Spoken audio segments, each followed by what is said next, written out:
are those trainers simply getting people sweaty and tired, or are they, trying to advance themselves in a way of being a professional coach? Yeah, being tired doesn't mean effectiveness. No, we can all be tired. I can say from personal experience, I've seen a lot of bad trainers. They think they know it all because they were blessed with some good genetics. It's dangerous, bro. On the track.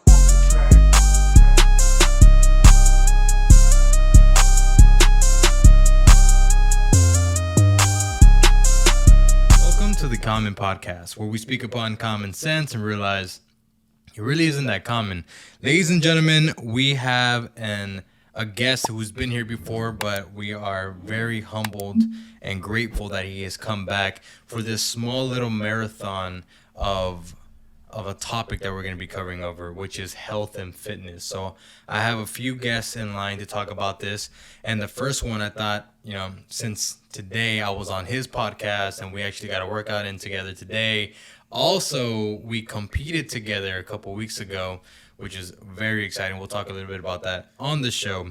But without further ado, present to you, Andrew Infante. What's going on, bro? What's going on, man? Happy to be back. Round number 2 here. Round number 3, I guess, really. Yeah. We went ahead and jammed on our podcast, Anchored in Fitness, earlier. And so, but we talked about a little bit about everything. Yeah, can you say the name of your podcast one more time? It's called Anchored in Fitness. Anchored in Fitness. Yes. Yeah, we chopped it up over there at check it out, guys. I got some apparel. I'm rocking some of his apparel. Whoa, we're knocking everything down. Ripcurrentathletics. We had a podcast over there, and the podcast again is Anchored in Fitness. In Fitness. Yeah. Anchored in Fitness. Awesome. And we talked for about a little over 2 hours. About 2 hours and a minute. 2 hours and a minute. Yeah. And so for that one, we chopped it up about faith, family, and fitness, of course. Yeah. So we hit a little bit of everything, and then of course other things in between. But today, like Roger was saying, our focus on his podcast today is going to be the fitness aspect of things. Yes. So we want to cover why fitness. Why is it so important? What is the significance that you find in it for you personally, and what significance will you find in other people's lives? Why are you a coach? What is your main goal as a coach? What's the biggest accomplishment so far, and what do you hope to accomplish for? So let's just literally jump right in. Yeah. So which one of those questions you want to hit first? Which one of those topics? Fitness. Why is it so important? Let's talk about that. Gotcha. So a few reasons. Okay.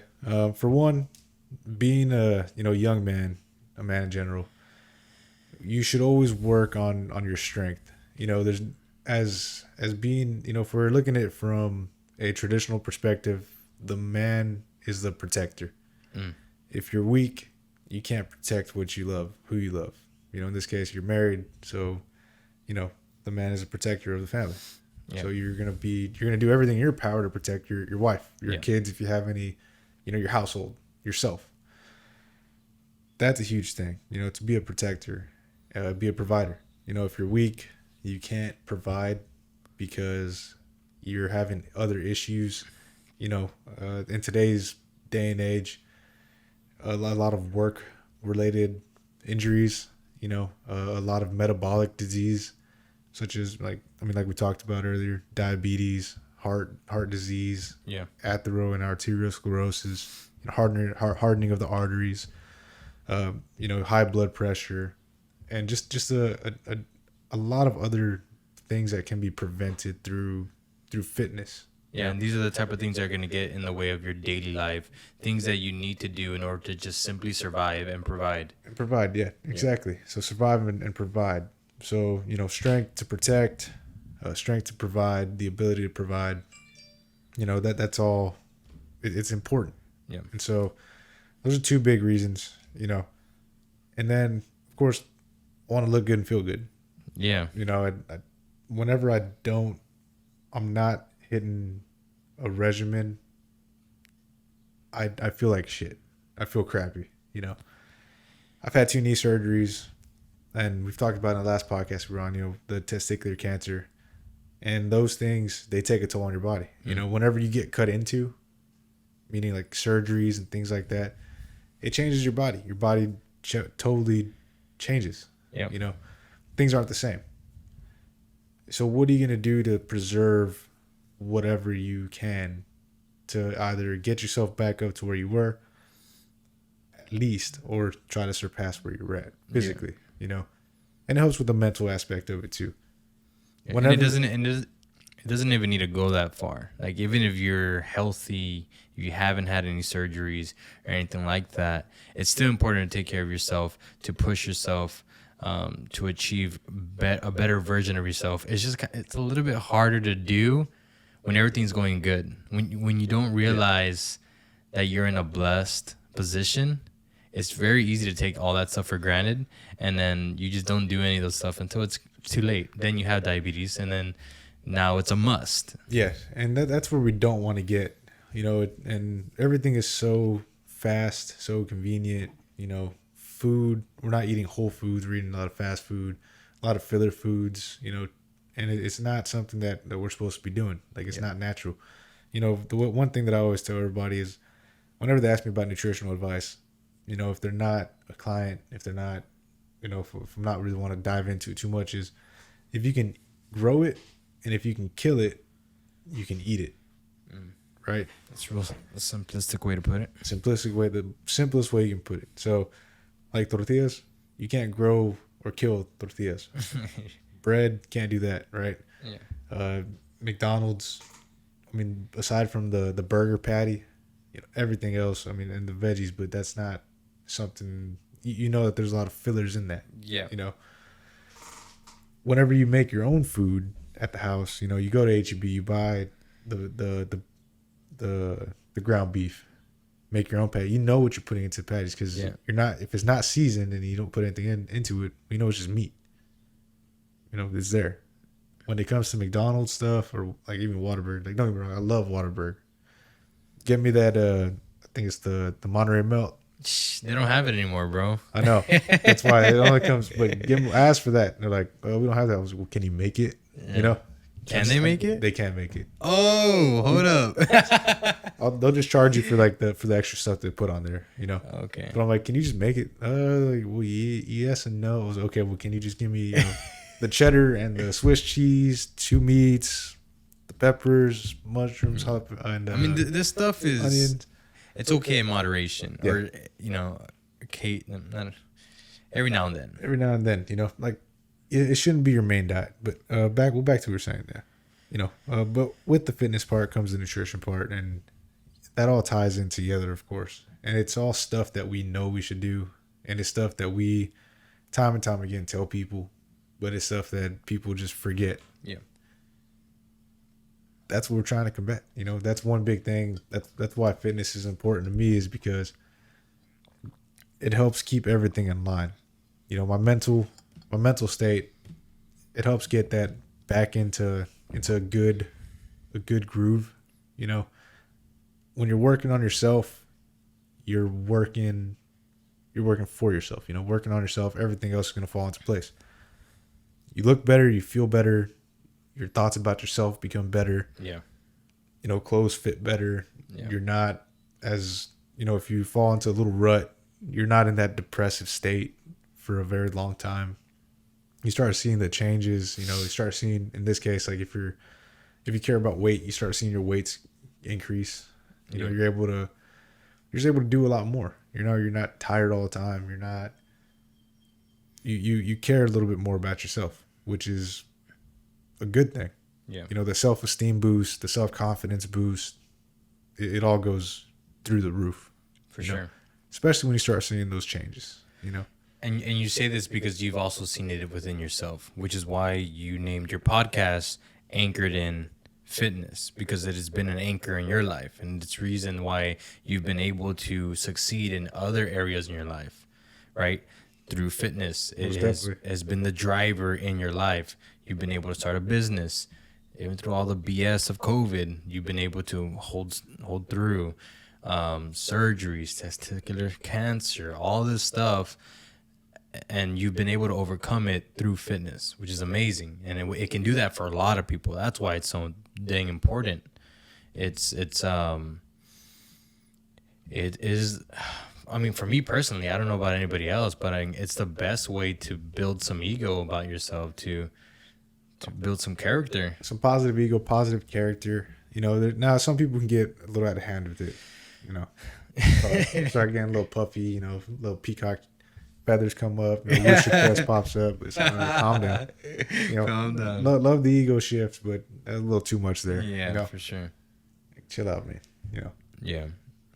So I still remember, and I spoke about it on your podcast, the day that I decided to change my life, and it was all anchored in fitness. It was March 18th, 2015, the night before I decided, you know, I was going to change my life mentally, physically, and spiritually. Wrote it on the board, set the date, and I told my significant other at the time, listen, tomorrow's the day I'm going to change my life, whether you're with it or whether you're not. I am going to change my life. And fast forward 6 months later, I lost 60 pounds, and you can just imagine in all different areas where I progressed. I had straight A's that semester. I had better opportunities as far as work goes. I had ego boost, right? Everything started aligning in the correct ways. Backtrack 6 months ago, looking myself in the mirror, not feeling confident. You weren't happy with yourself. Yeah, nearly crying myself to sleep because of like the shamefulness that I had upon myself. Because I was over 250 pounds and just blob, like just fat. You know what I mean? There's no getting around that. I was obese. Like it's just, I did not feel good in any way, shape, or form. I was waking up depressed, going to sleep depressed, not happy with the way I was living. And that's just not a good way to live at all. And it happens. You know, you don't have to be obese to feel out of sync with your body. You know, I'm naturally a scrawny guy, skinny guy. So whenever I'm not, you know, focusing on the physical aspect of my life, it does play a factor into the rest of it, you know. Yeah. Whenever I'm feeling weak, you know, I lose the muscle definition, I lose whatever gains I got. You know, not being able to run, you know, go out and run a couple miles and just feel good about it. Not being able to row, you know, my 2,000, 3,000 meter rows quickly, you know, just things like that. Or not being able to do certain workouts, certain tests, certain benchmarks that we use to test our fitness with. Yeah. And seeing a regression in that, it's a bummer, you know. Yeah. Seeing, for me, you know, it is. Like you said, you're waking up depressed. Like, but you don't have to be a blob. Like, there's other spectrum of it, of being, you know, like I said, weak, out of shape, you know, still, you know, yeah, skinny, so to say, but not confident in yourself, you know. And that's it goes both ways, you know, because that depression still hits a little bit, you know, and we're not going to call it like diagnosed depression, but it's just it's feeling bad, you know, feeling bad about yourself, about the way how you've gotten to this point, you know. Yeah, it happens. Yeah, everybody goes through depression. Doesn't mean that they are a depressing person. Yeah, clinically depressed or something like that. It just it happens. It does happen. We go through our little bumps in the road, and it's just part of life. But how you get out of those little ruts is what really, really, really matters. Yeah, I feel like we're going back on the same topic as we did last show when we were talking about the mountains and valleys. But it is all that is anchored in fitness, though, or anchored in how your physical well-being is, you know. Because then the other things start happening. Like you said, if you're obese, if you start getting more overweight, you start having these other issues. You know, joints start hurting. Yeah. You start having issues with the clouded, foggy mind, always tired. You know, for males, I mean, females too, you know, libido issues, you know, sexual dysfunction. And, you know, being a young guys, we shouldn't have those issues. Yeah. You know, and one thing I would say is, like, you know, if I'm talking to another guy and, you know, little, it's I guess I don't know how to say this another way, but if you look down, and if you're a male, if you look down, you can't see your pecker. Something's wrong. You know, something's wrong. It's either one way you gotta lose some weight. I mean, the other way we can't help you out. Yeah, two, you got a little pecker. But no. But seriously though, like if you look down and you can't see anything there, something's wrong. Like your gut is too. You have that visceral fat, and that visceral. Guys, we tend to hold a lot of fat here in the stomach, and so all that where your organs located, your vital organs are located here in this area. Having that extra fat around that, fatty heart, fatty liver, fatty, fat around your lungs, fat around your kidneys, things like that. It all plays a factor into how how your body functions. If you're too big and you have an issue, all of our lungs are the same size, just about. Yeah, give or take. But I'm 165, and if you're 400 pounds and you have breathing issues, looking back at all this COVID stuff, people had to be intubated because they were too heavy for their lungs to expand and contract on their own. So they had a bunch of weight on their lungs, so they couldn't breathe because they're just too heavy. Again, visceral fat is super detrimental to your health. Vital organs, that's what keeps us alive. Yeah. So, yeah. So kind of went on a tangent on that. No, that's good. I mean, I like it when we do that. I'm pretty sure they do too. So, like, now that we've kind of discussed the importance of fitness, where did the passion come out to where you wanted to start coaching, starting to help others to make change in their lives? So that passion really came into play when I was still in high school. I was, I would say I was a pretty good athlete, but I was always hurt. And so one of the things that I did when I was in the trainer's room was I read the books that she had there. Shout out to Coach T, still our trainer over in PI. So, but that really helped propel my passion for wanting to see how the body can do much better, learning about the body, the physiology, the anatomy, physiology part of it, anatomy being like what the body consists of, physiology and how the body works. Yeah. I also had my biology teacher, my anatomy and phys teacher, Dr. Zacher. I mean, she was phenomenal as well. She really pushed me to do better in class, because she made classes. Like, she would give me a hard time, for slacking off. And so she would provide me with different books, like Step Up, college textbooks and things like that, so that way I can become more interested. And then of course just keep you busy. Yeah, I went away, but she really pushed that, and she was a huge factor into learning about all the anatomy of phys too. Then of course coaches, I had a lot of great coaches, and they were part of it as well, part of the building of the passion for athletics. Coach Hofstetter, he was my neighbor across the street for forever, and he always pushed me to do better. You can do this. We expect you to do this, and so that's one of the things that really helped push me towards learning about health and fitness. We're learning about fitness and athletics, really, sports performance. Yeah. Then, as I got into my senior year of high school, like I said, that, I was trying to figure out, I guess, what I wanted to do after high school. So I, ended up going to school. I chose kinesiology as my major because that's what I was already interested in. Yeah. And I ended up, applying with and working with A&M strength conditioning with the athletics department. So as a student athletic trainer, and then also as an intern with the strength conditioning coaches.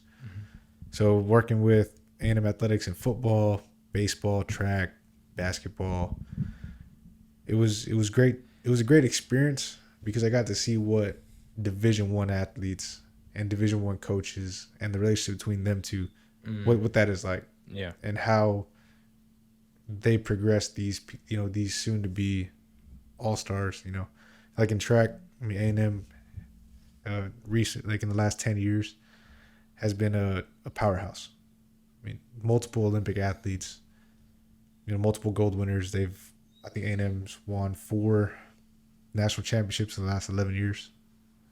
And, just working with those athletes, those student athletes and working with the coaches, working with them. Yeah. It was a phenomenal experience. Working with A&M football, football at the collegiate level, especially if you're a big Division I school, is crazy. The facilities there are phenomenal, like top of the line, first, just ridiculous. Really? I've never been to a college game or anything. Well, I mean, it's awesome, man. I mean, you can only imagine, like the training facilities, the rehab facilities, just everything with it. And then being around those coaches and learning under them, how they program for these soon to be NFL stars. Yep. Same thing with basketball and baseball. Different sports. They're all different sports. They all have different goals. And so being able to take something and learn from all of them was crazy. It was a very great learning experience, very humbling, because every team has their own set of strength conditioning coaches. And so all of them specialize in those areas. Then having worked in the strength conditioning for the student recreation center in the strength conditioning department was a lot different as well, because I got to learn a lot of managerial, operational side of things, how to run a gym, how to maintain equipment, the customer service within the gym, the personal training side with just the general population, non-athletes. Yeah. And so, like organizational stuff, so that was a lot. That was totally different from what I was doing with A&M athletics. Okay. And so that was also helping build my skill set. Yeah. So here's all the learning process of how kind of just would help build the tool, my war chest for the passion I have for fitness. Yes, and to where you're at now. Yes. What I want to get to now that we're kind of past the learning process of what took you to where you're at now. Yeah. How does seeing the impact or the progress in people, how was that like firsthand every single day? You're literally doing it every single day, where you're watching people come in and attempting to change their lives. How does that look like? Does that fuel you? Does that impact you? How does that look like for a coach? Well, it depends. So when I moved back down in 2017, I didn't think I was going to be doing any coaching or training anymore. Okay. So when I was trying to figure out what I was going to do, at least with this next chapter of my life, I was still, of course, working out. I had a little home gym in the garage, trying to figure out what I want to do. Yeah. So as I was looking around town, one night, I was waiting tables at my aunt's restaurant, and I didn't want to do that anymore. My plans A, B, C, D, and E, F, and G all fell through. So I was just driving around town. I was like, what can I do here that can, one, impact the community in a positive light, and two, be a viable business, well, potentially, because you never know if whatever business will succeed or not, right? But the potential for it. So I noticed, okay, well, I have a degree in kinesiology. I have all this experience working with people, athletes, non-athletes, kids, old people, young, everybody in between, right? Yeah. Well, I noticed that we still had the same gyms around town. They hadn't changed. So I was like, okay, I can start up something different. These other gyms, they do the personal training, but they're conventional style gyms. Yeah. Think of like your Gold's Gym, machines everywhere, stuff like that. You go in, do your own thing. They have personal trainers, but, from my experience working with those, they're not the best. Yeah, I would agree. But to each their own. Hey, everybody starts somewhere. That's the only way you get better. When I started first working with the athletes, I didn't know what the hell I was doing until I learned, right? Yeah. And so I was like, okay, what can I do here? I was really, really into not powerlifting. I did some bodybuilding for a little bit too, and CrossFit. And of course the strength or the sports strength conditioning. Yeah. So training like an athlete, right? CrossFit facility. We don't have one of those here. There's nobody that does any kind of small group strength conditioning. I have the experience. I have the background knowledge for it. And I'm passionate about it. Yeah. So that's what I did. I took everything I had, every last penny plus more. And I put this into what is now ripcurrentathletics, our little gym. Now, you've been there a few times, so it's not your conventional style gym. We used to be Ripcurrent CrossFit. So we first started off as a CrossFit affiliate. Yeah. But we noticed that the CrossFit name was scaring a bunch of people off. Why is that? Well, Misperception of CrossFit. Yeah, misperception, misconception, however you want to say it. But it's like whenever you ask somebody, whenever you do CrossFit, what happens? Calluses and stuff. Right. You get hurt. Well, exactly. So exactly what you said. You get hurt. Well, no, that's not the case. Yeah. You get hurt because the people coming to you, they don't know how to manage themselves. Mm-hmm. They don't know when to slow down. They just think that, oh, this is high intensity, so I'm gonna go. Yeah. You can't do that, especially if you're like a deconditioned person or you haven't done something in a long time. Yes, you're gonna get hurt if you're doing that. Yeah. And then if you don't know how, as a coach, if you don't know how to pull the reins back on these people, of course, if you're just pushing and never, hey, slow down. Yeah. Hey, you're doing this all wrong. Stop. Let's break it down. Let's do something. Let's regress the movement back. Yeah. Right. Do it this way. Or try this first. Once you get the hang of this, then we can move on to the next progression of this movement. More complicated version of it. That's where a lot of functional fitness CrossFit gyms get a bad rap from. It's not the coach's fault because a lot of them are very passionate, but they don't have the experience or background knowledge in it. Right. I mean, just like trainers at Gold's Gym. They start off as passionate individuals. They may have lost a ton of weight, so they have a testimony behind them. Yeah. But do they know how to coach people through progressions of movements? Yeah. No. Yeah. The only thing that separates a conventional gym from what we do is, of course, well, not the only thing, but a few things is we don't have all the machines. So as a trainer, as a coach, you actually have to teach these people how to move well. Yeah. You can't just go sit them on a machine and be like, okay, let's do this. One range of motion, one plane of motion. Yeah. We're actually teaching them complex movements, but these are movements that will get them through life. Yeah. Now we don't do a lot of the conventional CrossFit style stuff, functional fitness style stuff, a bunch of snatches, overhead squatting and stuff like that, because in reality, that's not going to make anybody more athletic or look better, because it takes time to really hone down the skills. Yeah, that's more of a skill set thing.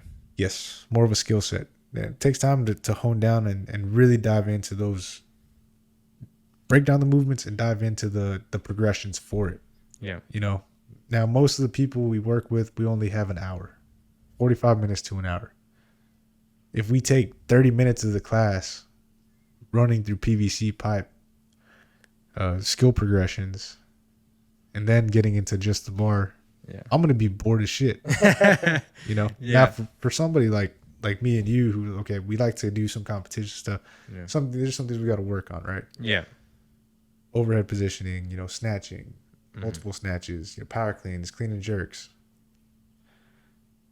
overhead squatting. These are things that we have to work on, but it's for a reason. Yeah. Now, if you get somebody like, I don't know, like my mom, right?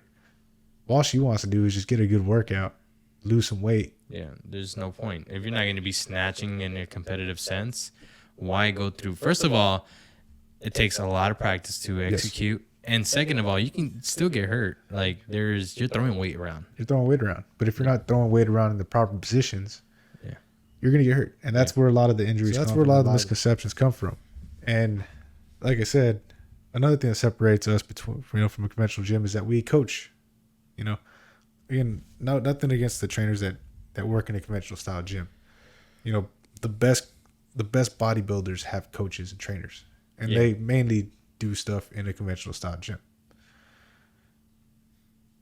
That's fine, but we're coaching people. We want them to move well, move often, and look better and feel better. For sure. The sad thing about what you said just a little while ago is like, just because you have a testimony doesn't mean that you're a good coach. The sad thing about that is that that's really not how people look at it. A lot of people in like your community will literally see somebody lose weight. It's like, oh, he must know a lot because he lost weight. And that's not always the truth. No, it really isn't. They lost a lot of weight because maybe they got a trainer, or maybe they started finally eating better or working out better. It doesn't mean that they know everything. In reality, if you are obese, overweight, guess what? Your body doesn't even want that. So it's going to help you escort that weight out. So it doesn't mean that you're a rocket scientist at fitness. It just means that you were never supposed to have that weight on you in the first place. Yeah. And don't, like I said, don't get me wrong about that. It's a phenomenal thing. Oh yeah. Because that person has the experience and what it feels like to be at that, and they can connect with other people on a different level. I've never been obese, I've never been fat, so I can't connect to somebody who's been in that position. But I don't ever want to be. Yeah, for sure. And I'm not saying that everybody that was obese and then now has lost weight is incredible. That's not the case. I'm just saying that you still have to, just because, let's say I lost 50, 60, 70, 80 pounds, that doesn't make me credible. It is, if I want to become a trainer, because it's very, very dangerous if I wanted to become a trainer just based off of my testimony. Yeah. No, if I'm truly passionate about this, you go out and you do your research, you start reading books, you start learning true fundamental fitness, anatomy, physiology, learning how the body works, and then go ahead and train. Because just because you did something and you felt good about it doesn't mean that you're going to go get somebody hurt, is what I'm saying. Yeah, the potential's there. But even the great trainers, the great coaches, a lot of times, or not a lot of times, sometimes they just have great athletes. And so whatever you throw at these people, they're going to be able to do it. Yeah. And of course, those are the ones who are like, oh, I want to train with that guy because he's a great trainer. Well, could be, but it could be on the other spectrum. Is like they just have a great athletes who can withstand everything you throw at them. Yeah. Most people aren't like that. Yeah. The general population, when it comes to GP, general population physical fitness, right? That is where you have to know the demographic you're working with.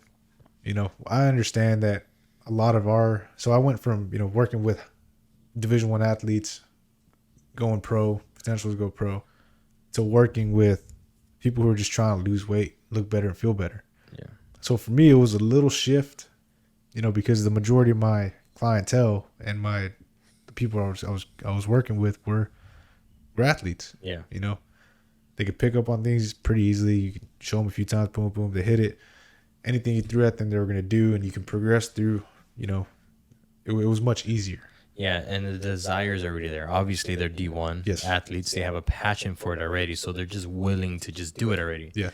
As opposed to now, you kind of struggle with people that have commitment issues or discipline issues, where you're kind of having to be after them. Like, no, that's a lazy way to do it. Do it this way. And that's a big issue with us is the commitment and the discipline part of it. What we do, we jammed on this on ours earlier, but what we do is not easy, but it's effective. And what we do is not, it can be beginner fitness, but what we do is more of like evolve my fitness. So it's for those that have tried other things and they're looking for the next, or for just like a different direction or the next step up. Yeah. They're tired of the conventional gym because they don't have a set plan. We program out everything for for our members, for our classes, right? Yeah, you're telling me the process. It's truly amazing.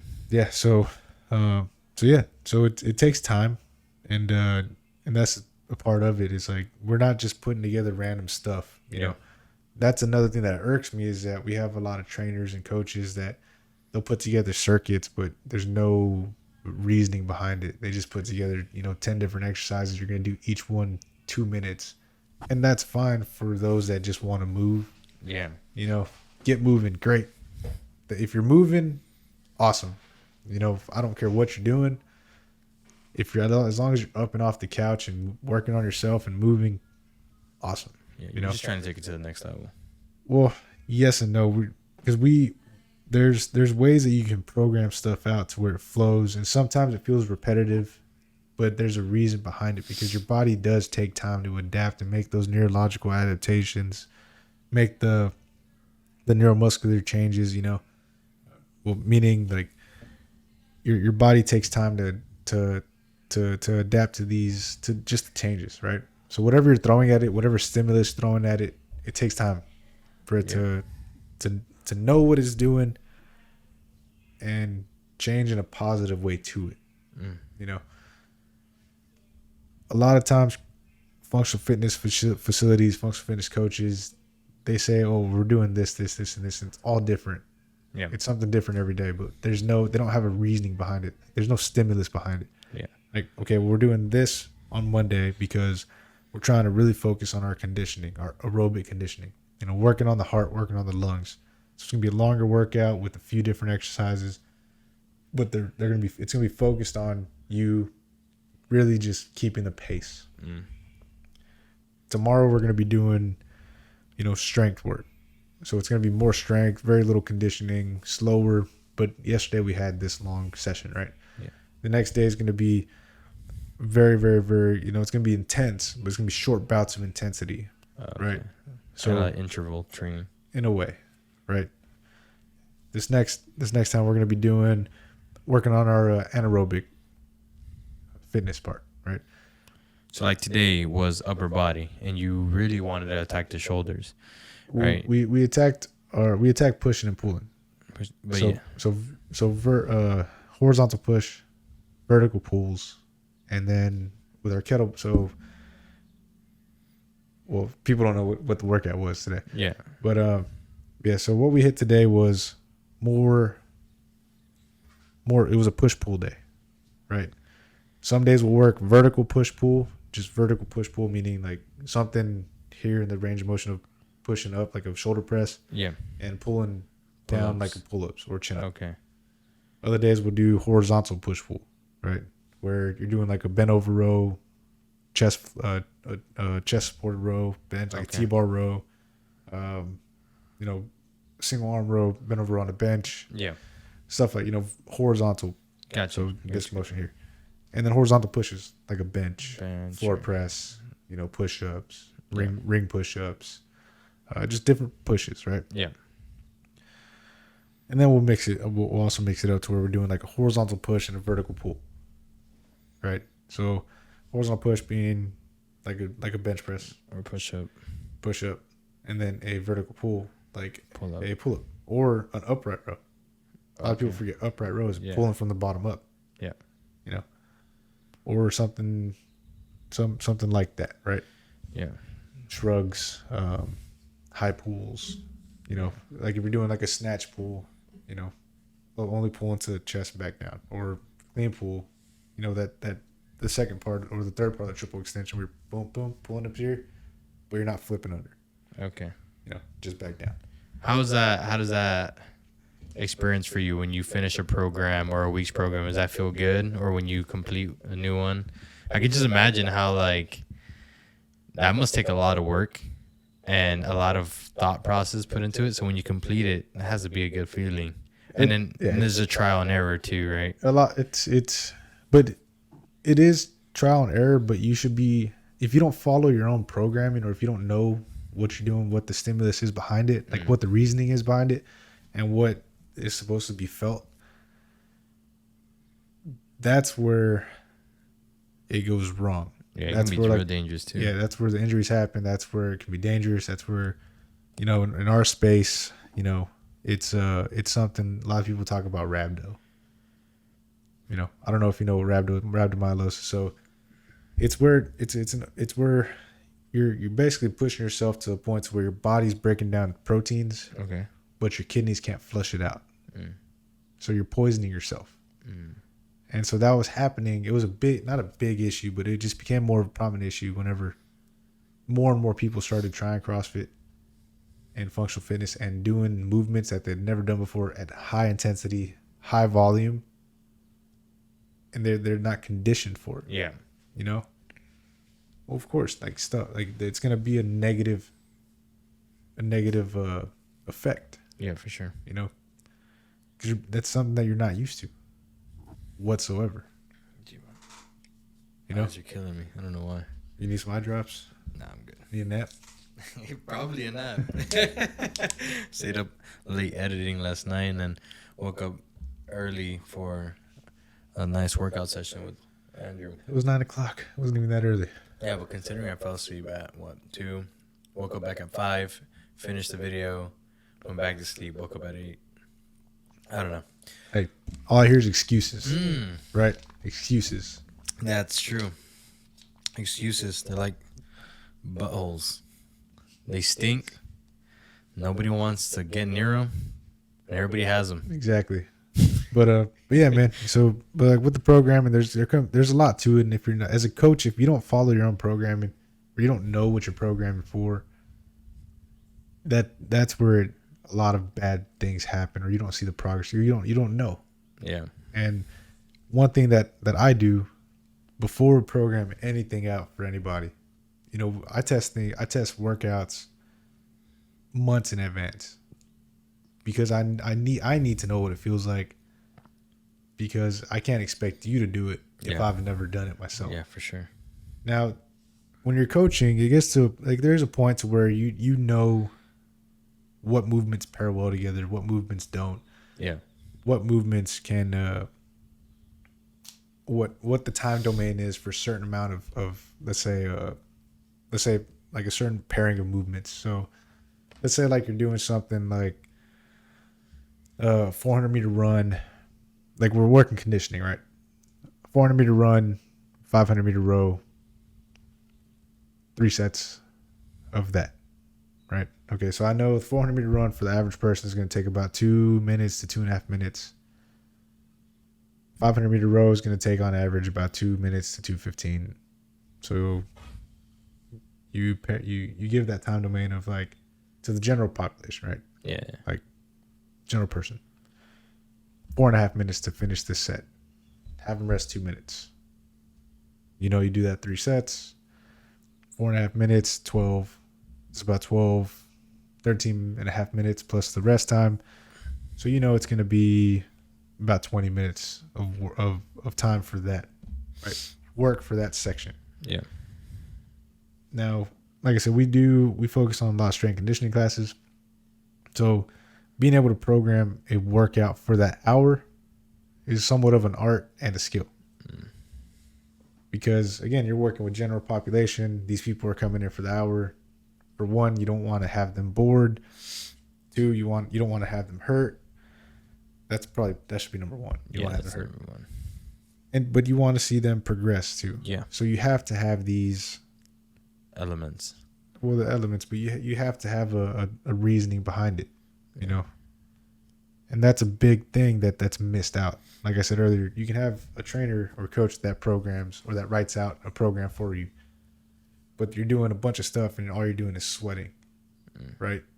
That's what most boot camps are, which is nothing against them. Like I said, Yeah. my thing is like, what's the reasoning behind it? Yeah. Most trainers don't know. You know, people complain that the level 1 for CrossFit is just a weekend seminar, but your average certified personal trainer read 1 book and took a 3-hour test. If it took them 3 hours. Yeah. 70 questions, and they got a certification. Right? It's basically the same thing. Yeah. You know, now everybody's like, well, I have this certification, this. Okay, well, I got a degree in this shit. You know, I've learned under some of the greatest coaches in the nation. Mm-hmm. Nobody's giving me credit for that, and that's okay. Go take a 3-hour test, bro. You know, I can't. We can do that, and don't get me wrong. The more knowledge you bring in is great, but it's applying it. But it's also seeing how you can apply it outside, or what you can take from that knowledge and make it better. Yeah, for sure. Because there's only a certain amount of things that you can take from the book. And when you're dealing with people are complex. We're complex creatures. Yeah. Just because I write out a program for this person doesn't mean it's going to work for this person. Yeah. You know. So yeah, the program part of it is difficult. The coaching aspect of it is difficult. It's not impossible, but it is on a little more difficult side. Mm. And right now, which I love, is that there's little, micro gyms everywhere now. You know, here in Los Fresnos, there's like 5 or 6 of them. Yeah, the little ones. Yeah. Yeah. You know, like private little gyms. Yeah. You know, which is awesome. But are those trainers simply getting people sweaty and tired? Or are they, trying to advance themselves in a way of being a professional coach? Yeah. Being tired doesn't mean effectiveness. No. We can all be tired. You're tired right now.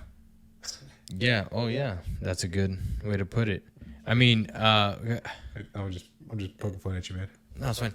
I can say from personal experience, I've seen a lot of bad trainers, and I've never worked with them, but I've seen them in action, and it's just like, whoa. It's cringy. Yeah, bro.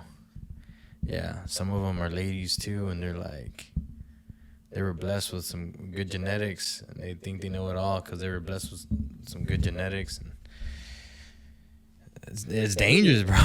Not just ladies, guys too. Oh yeah, definitely. You know, a lot of Instagram trainers. You know, and I've had instances where some of our clients are like, "Why don't we do this exercise?" Like, because that's doing nothing. Yeah. That's an Instagram exercise. That's because you can't do that. That's why. Yeah, well, a couple of reasons. One, they're probably not even capable of doing it. Two, it's probably not even effective. But someone who's jacked and ripped can make anything look good. Yeah. I mean, you have them walk up the stairs 10 times and like, oh, like that helped. That can make me get like that. Like, come on. I mean, content is king, man. You know, content is king, and if you're able to utilize that and build a base from it, great. But again, that's the unfortunate thing about the fitness space. You know, it's not regulated like let's say like welding, or it's not regulated like physical therapy. Yeah. You know, but even physical therapists, they specialize in in gross motor movements, but only to a point. Yeah. Most of the time, they lack the strength conditioning aspect of it, of their knowledge base. Yeah. You know, they get people back to their active daily lifestyles. You know, what they can do, how they can get around home, house, or do whatever they need to do to get back to work. And, but they base their stuff off of insurance companies too. The insurance company says for this kind of injury, they're going to get 12 sessions. That's what we'll pay for. So in 12 sessions, if you get them out in 10 sessions, back to their active daily lifestyle, great. We'll still pay you for the 12 sessions. If it takes them 12 sessions, they're still not where they should be. Well, we're not going to pay for the next. They have to pay out of pocket for it. So that's an unfortunate thing with PT. You know, and it's an unfortunate thing. You know, but it's the way it goes. It's the way it goes, especially when it's insurance and money involved. You know. Yeah. One thing I find about fitness is that it can be a big facade, especially for someone who's ignorant to fitness. What I mean is, like I kind of spoke about it earlier, is that the looks can be deceiving. I talked about like that jacked, ripped guy can do something, and then that can happen to me, or they know what they're talking about when in fact they don't know what they're talking about. Fitness is an industry where trainers kind of have to look the part, unless and if they don't, they're discredited. So like oh, I don't want to look like Andrew. Why am I gonna go to his gym? I was like, no, like, what do you mean? Like that just because he's not the way you want to look doesn't just because you work out with him or he's your trainer doesn't mean that you're gonna look like them. Yeah. You know what I mean? But a lot of people that don't know anything about fitness, that's the way they think. I don't want to work out with Andrew. I want to work out with this guy who's 300 pounds all muscle, solid, or you know what I mean? A lot of that's genetics too, and Yeah. and like our biggest issue is going. Try to side note off of that. Yeah. Our biggest issue at Rip Current is people come in and they ask where all our equipment is at. It's like, well, we have all our equipment, but where's all your stuff? Where's all your treadmills and lifts? Well, we don't have that. We're a different style of fitness, right? You're like, oh, well, okay, you're not a real gym. Okay, well, that's fine. Try a class out. It's ignorant though. It is. It's ignorance. It's being uneducated. Yeah. And then when we try to explain that, or when we try to get people to come try it, I don't do that. Well, okay, fine. So like I said, that's why I said earlier, like we're more of an Evolve My Fitness. Yeah. So they've already been to a gym. They know that they want to try stuff out, or that they want to try something different out. Yeah. But that's one of our biggest issues is really trying to get people to understand that no, we're not a conventional style gym, but we can get you the goals we can help you reach the goals that you want to achieve if you give us the time and effort. Yeah. Because we can't hold your hand. Yeah. You can't only come for a month. If you're only here for a month and you only come, 8 times throughout the month, 2 times a week, unless you're doing other stuff like, we have a few members that do triathlon training and marathon running or long distance running. Some do jiu-jitsu on the side. Okay, if you're doing other stuff in between, cool. That's more of a maintenance. Yeah. So you coming in twice a week is more maintenance than anything else. Yeah. That's beneficial because you're pairing that up with other stuff. Yeah. With other activities. Most people aren't doing 2 activities. Yeah. They come in, want to lose weight. They complain that they don't lose weight after a month. Well, I'm like, well, yeah, no shit. You've only been here for like 6 sessions. Yeah, and each session's 1 hour, and then you go home and watch 6 hours of Netflix and stuff your face. Exactly. Or you're out, going Laguna Bob's and Tequila Sunset. like we talked about earlier, drinking away. Yeah. You complain that, sometimes it's too expensive to get a personal trainer or to get a coach. No, it's not.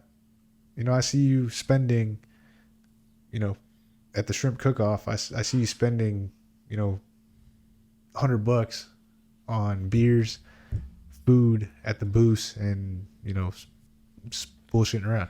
Yeah. Like I said, a few seconds ago, I see people at Laguna Bob's and Tequila Sunset and Louis spending money on beers and drinks and buying beers and drinks for everybody else and leaving, $20 tips. Yeah, instead of investing in their health. Well, you wonder where your money goes. Like you drink it all on the weekend. Yeah. And then you wonder why you're out of shape and you don't feel good. You don't look good. Yeah. Or why your mental's not on. Yeah. It's one of those things where it's okay. Invest in your health and wellness, or spend on your illnesses and sicknesses later. Yeah, which is way more expensive. Much more expensive. Much more. Yeah. That's good. Your gym, people are crazy. I love your gym. I love how, I don't know. Every time I step in it, I just feel like, man, we're about to get after it. I don't know what it is about it, but I love your little facility that you got going on there. And we killed it today, man. Yeah. No, dude. You got after it today. Oh yeah. Shit, I was trying to keep up with you. I'm telling you, this is a perfect way to segue into the competition, because ever since the competition, bro, there's been a fire lit under me. Like, I've been working out twice a day, getting after it. I mean, you can ask Carlos, dude. Like, I'm up there with him. Like, who's Carlos? Yeah, just kidding. but yeah, just kidding, Carlos. Just kidding. My buddy Carlos, man. Like, I'm on it. I'm telling you, I'm on your butt, bro. Like, every day that I come and work out with you, like, I'm gonna not only test myself, but I'm gonna be there with you. I'm gonna hang on. Like, Man, bro, that competition just lit a fire in my tummy. I can't even understand. I tell my wife every single day, like, I can't wait to get back in the gym, which is great. So let's talk a little bit about the competition. What did you feel about that? Man, I know I didn't feel ready for it. None of us did. Yeah, yeah. But it, like you were saying, it was that little ignition, that little switch, that tinder that was there. Yeah. Just it ignited. Yeah. So I'm a competitive person. I don't like to lose. Me neither. I like to have fun at whatever I'm doing, and if I lose, I'm not gonna get butthurt about it, right? Yeah, you're not a sore loser. No, I'm gonna learn from it. I'm gonna, bump fists, shake hands, and learn from it, and like I said, have fun with it. Yeah. But I don't like to lose, and I don't like underperforming. It's just one of those things where it's like, I know I could do better, and I know I could have done better if I would have prepared. Yeah. And that's where fitness coincides with life. Yeah. Like with the competition, we did it for fun. We signed up, 3 weeks before. Yeah.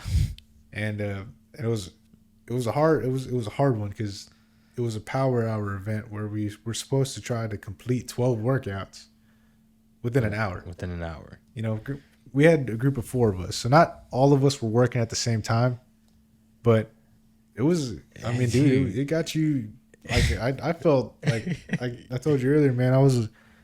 It took me like 30 minutes to recover right after that because I felt like I was gonna throw up for those 30 minutes. Dude, I don't know if you remember, but that one event where I asked you and Carlos, like, "Hey, are y'all gonna be able to do it?" The one with the snatches and overhead squat and the 60 unders. Yeah, dude. I thought I was gonna pass out. I don't know if that's how I looked it, but my wife told me, and Carlos told me, was like, dude, I thought you were gonna pass out. I felt like it. You got it done though. Yeah, you got it done, dude. It was tough by all means, and we were not prepared. Like you said, we had no with that 14. By the way, our 4th literally bailed 3 to 4 days beforehand. Yeah, we picked up our 4th competitor. It was bad. Yeah, shout out to Jason. Not bad.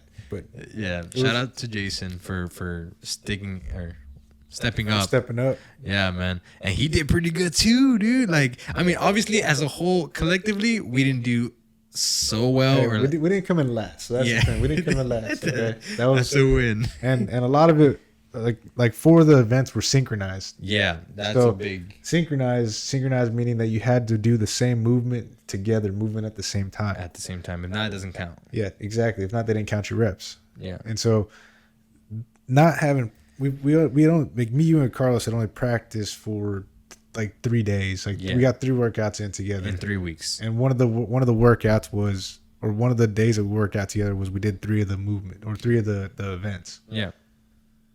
And then, like, I mean, shout out to Jason coming in and just, hey man, we need a 4th. I'm down. Only Jason, bro. And I've seen that it's lit a little fire under him getting back into it. You seen his stories and stuff? Hey, dude. I mean, he's one of the guys that he loves to work out. And if you're just like, hey, do you want to go to the gym? Yeah, I'm done. Yeah. Or you want to go get this workout done? I'm done. Yeah, you messaged me before the podcast. Hey, you down to work out Friday, Saturday? Yeah, let's do it. Let's go. Yeah. So the competition it lit a fire under all of us, which is good. Like I say, got that competitive nature back into us because we know we could have performed much, much better, but we just weren't prepared. Yeah. Like we went in there trying to have fun, not coming last, and it was a learning. Again, like not a learning experience, but learning experience, yes, but just lighting that fire. Yeah, so Carlos and I, we were already talking about what's next and I know you're doing a competition pretty soon. Jason is too. Carlos was gonna do it, but I don't think he's gonna do it. Yeah, because he's scared. Probably is, right? No, so what Carlos and I, because we were trying to get into like the students competition possible because we loved it, although we were completely dead afterwards. If you guys want to drive up to College Station, there's the BCS Classic.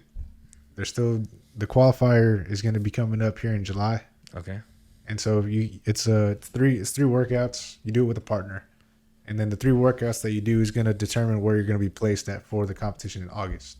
So that'll like determine whether you're gonna be scaled or RX. Okay. Mm-hmm. Oh, that's cool, bro. Yeah. So and we actually had Charlie Lima. He's owner of College Station CrossFit and he's one that's putting on the BCS Classic. So that's the concept I'm talking about. Nice. And that's when next year? No, that's in the next few months. Okay. Yeah. So what Carlos and I, what our plan is to really, like, this is our off season. And so what we're really trying to do is work on our weaknesses. Yeah. So Like- everything. No, I'm just kidding. So a big thing for me is obviously conditioning. So that's why I've been trying to hit it so hard. That's why every workout that I'm doing, I'm killing it. I'm trying to really push those limits when it comes to cardio, because that's where I'm struggling. Yeah. I'm a pretty strong guy, give or take. You know, Hey, you're conventionally. strong, dude. Conventionally, I'm strong. But now it's really, I'm telling you, it's lit a fire in my tummy to where, like, I sat down, I'm planning and plotting. Okay, these are my weaknesses. This is what I need to work on. I mean, you took first in the power clean event. Yeah, That was cool. That's crazy, Yeah. huh? I couldn't believe it. My wrist a little messed up from it, but it was, yeah. It's just the mobility part. Yeah. Yeah, that was cool, man. Shit, unknowingly not having trained for that. Yeah. So they probably shit. Props to that, dude. Yeah, that was pretty cool. But now my mentality is, imagine what I can do with the proper preparation, with the proper training. I'm so competitive that I don't even want to be competing in scaled next year. Yeah, and for certain things you won't be, because there's a few things. The thing about the competitions, the functional fitness competitions, CrossFit competitions, is they're everywhere. Like everywhere in the sense of you don't know what movements will be coming through, especially for the RX version. Yeah. the RX, that's the advanced skill set. And it's Handstand push-ups, legless, handstand rope walks, climbs, legs handstand are walks, like all that, and then of course heavier weights. holding your breath underwater for 2 minutes. Yeah, while trying to basket weave or something. So underwater basket weaving, but that's the beauty of it too, and that's what again lights that fire underneath is wanting to do more. Yeah, But being smart about it also. Oh, yeah, you for have sure. to be smart about it, because if you're not, you're gonna get hurt. injuries happen. Yeah. That's what I'm saying. Like, I'm planning, plotting. Okay, Carlos and I practicing handstand push-ups the other day. Look at me, bro. I'm overweight. I have no business doing handstand I thought you were push-ups. gonna say, "Look at me, I'm ugly." Like, I have no business doing handstand push-ups, but we did a scaled version. Yeah. I'm working on my weaknesses. And then to get rid of some of this fluff, I'm doing a lot of cardio and trying to eat right. And so, you know what I mean? Like, there's a process, and Well, the beauty of it too. yeah. Like you're saying, the process and the beauty of it. Yeah. Because there's always a weakness, always something you can work on. Oh, yeah. Even when you feel confident in something, it's like, oh shit, no, I'm actually not that great at it. Yeah. Or I'm very weak at this. Yeah. Yeah, for sure. And there's some things that we can't really get away from, like as far as some CrossFit workouts, we're just genetically bound to just not be good at it, such as rowing. Rowing's a tall man game. Like, I love rowing though. I I consider love rowing myself too. a good rower. So Yeah, I love rowing too. It's just because I've been doing it pretty much every single day Yeah. now. well, I got the word. One of our benchmarks that I came up with was called row your boat. So 2 minutes on, 1 minute off, 5 rounds, row for calories. So see if you can break 200. Okay. So what was it again? 200? So it's 2 minutes on, 2 minute. 2 minutes of work, 1 minute rest for 5 rounds.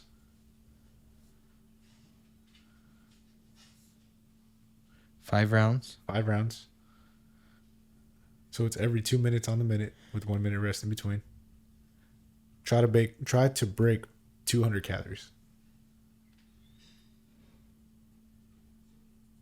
Okay, so the goal is 50 calories a round. 50 calorie round. Have you done it yet? Yep. I hit 202. First time I broke 200. And when was this? This was, I actually sent it to you guys. 1998. Yeah. 1998. I was 6. Before the concept 2 rower was invented. Yeah. Oh man. No. It was like 2-3 months ago. Okay. About 2 months ago. Nice. This is what I love about fitness. This is probably my favorite part. It's the most flashiest part to me is the competitive side. Like, uh, you know, trying to hit numbers, trying to hit goals, and like PRs and PRs, everything. competing with your buddies, like going hand in hand. Like, bro, like that just like, how much fun can that get? Like, it's like playing a video game in real life. Yeah, and we talked about on my podcast earlier. It was the competition aspect of it, the fun part of it. Like me, I don't play flag football anymore. I don't play basketball. Like I don't really do a lot of the team sports anymore Yeah. because of all the cutting and things like that. Like I've already had 2 ACL surgeries, so I'm not trying to have a third. You know, so like golf and functional fitness is what I do. I love these two, and being able to jump into these competitions is a way for me to keep that competitive fire alive. Doing something that I know my limits on. Like I know what I can push on, and I know what my limits on. Yeah. Because I'm not trying to get hurt doing this either. Yes, for sure. We're not making any money doing it. I mean, if we win, like we may win like a couple $100, and like Yeah. you know, To be honest, bro, the money is this much for me. Like, it's just the recognition or like the fact of winning first weighs way more than the money. it's the bragging rights. It's the little ego boost, man. That's what it is. It's the ego boost. Yeah. I guess for me, the only reason why the money plays a role is because there's a stake. Yeah. And if there was no stake, then nobody would want to compete. Yeah. Well, I'm gonna say this. I know if we had a competition in Port Isabel, I'd be the fittest. I'm gonna throw it out there. Dang, that sounds like if anybody from PI is listening right now, that is We come get after it. Hey, bro, when are you gonna have a competition out of your gym? That's a good question. That's what I've been trying to figure out operational wise, because we are a little smaller facility, and so I'm trying to figure out how we can get that done. Yeah, so competition at the gym, trying to look at the operational specs of it, because we are a smaller facility, so we need to have some standing room for audience, of course, supporters, and then just see how we can make it flow in the best way. Yeah. So it doesn't feel cramped. It doesn't feel unorganized. Because, unfortunately, with the space that we have right now, like if we brought out the rowers, the boxes, and the bars, there's no room in that gym for those three pieces of equipment to be used. So it was maybe in a workout. Maybe the logistical part of the logistics of the program of the workouts, the programming of the workouts is going to come into play. Yeah. Is renting out an area out of the question? Yes, because it wouldn't, at least right now, we don't have enough equipment to take to a place. Okay. I mean, we'd have to basically take the whole gym to, let's say, like the convention center, plus the flooring, plus the rig, like everything. Yeah. Move it out there, set it up. Once the event's done, pack it all up, move it back, put it all again. Yeah. It can be done. And I think we have the community to help make it possible. But I think trying to do something at our gym first would be the best thing to do. It's going to give yourself the best bang for the buck. Yeah, bang for the buck, and then give your gym some recognition. Yeah, people get familiar with the location. But it's just the logistics of it from an operational capacity standpoint. Because like I said, we do need that space for audience, for support. Yeah.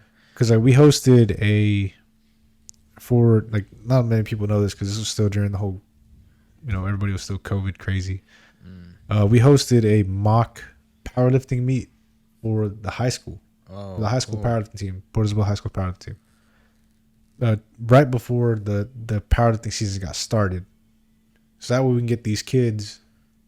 So a lot of the kids had never powerlifted before, but just get them into the groove of what to expect out of meet. How it flows, how fast it goes. Yeah. What to expect and what to look for in their lifts. Yeah. And so we hosted a mock powerlifting meet for the kids.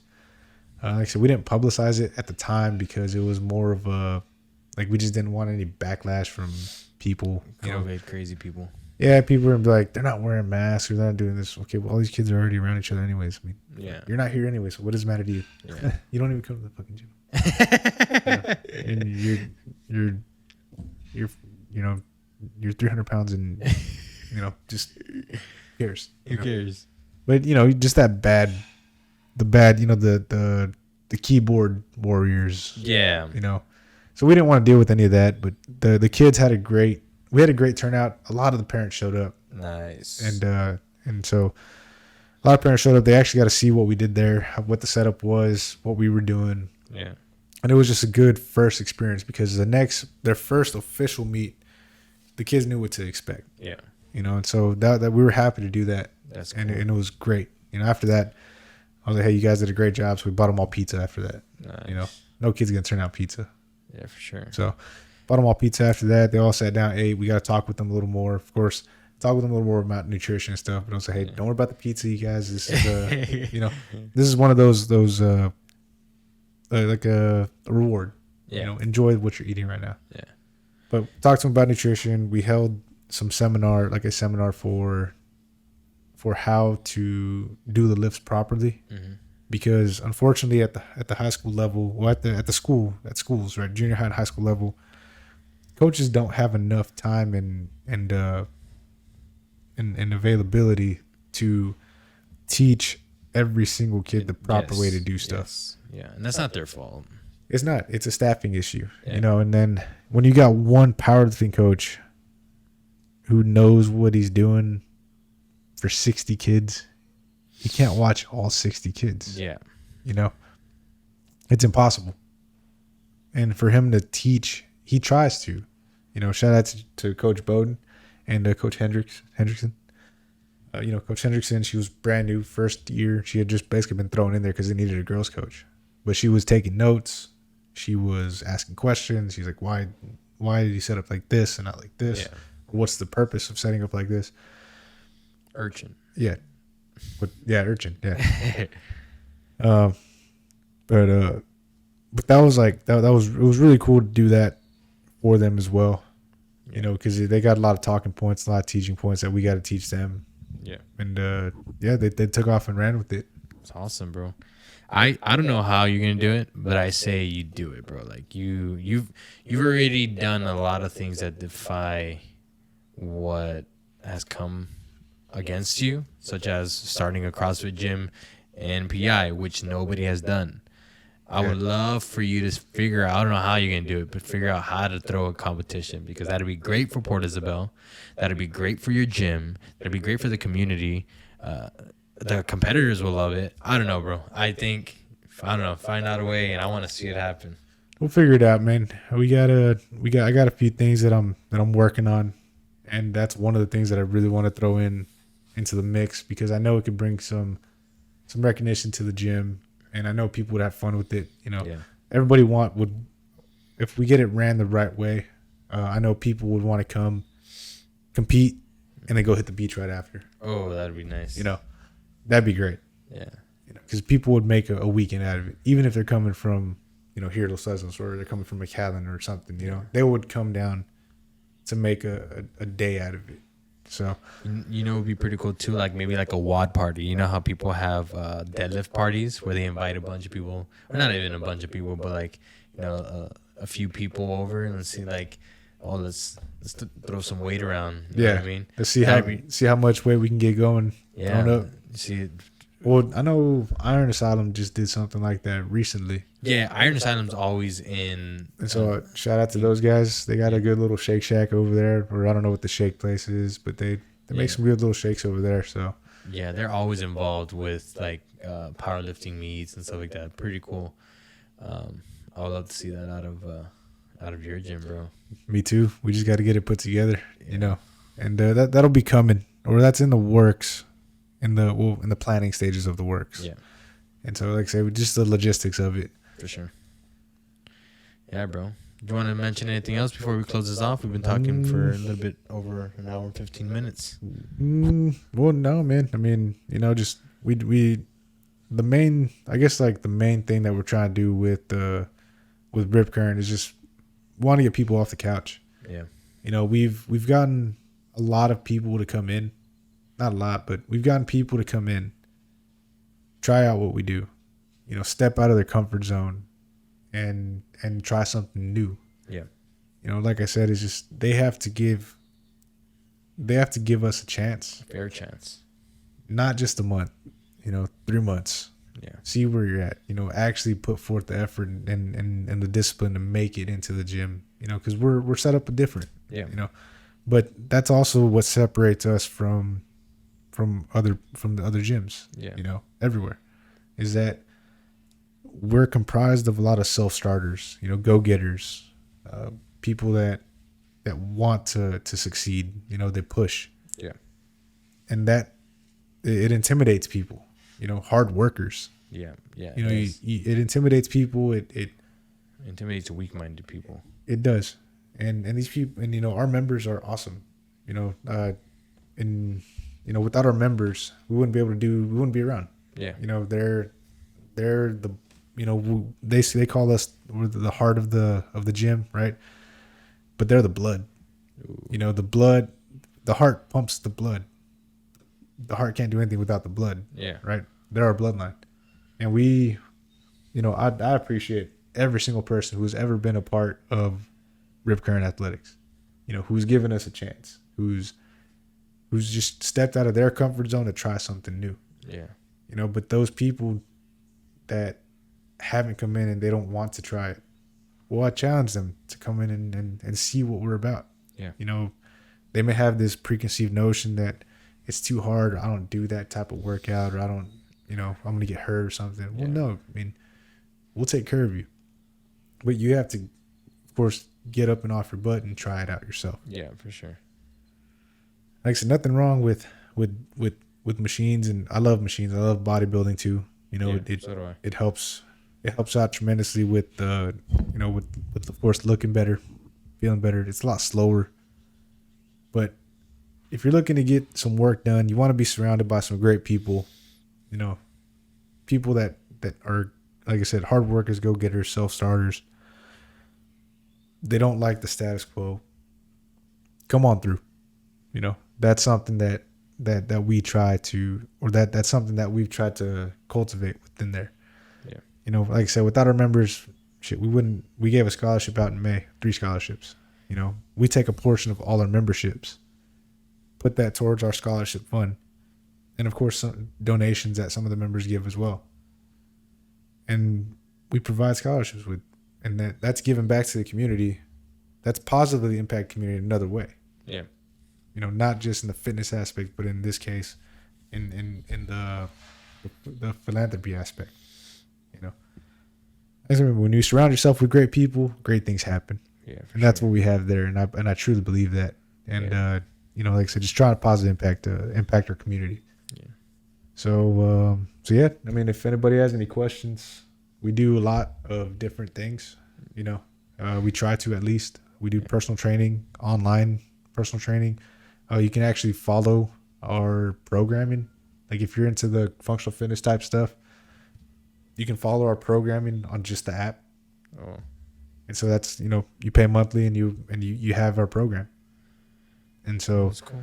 Yeah, so if you need something to go off of, there it is. We can, like I said, our small group training, nutrition, accountability. And then we got some apparel. We got. It feels good too, guys. I'm not just saying that because I'm wearing it. Like, it actually does feel legit. It makes you that much stronger too. So, and it makes you look a little better also. Yeah, bro, for sure.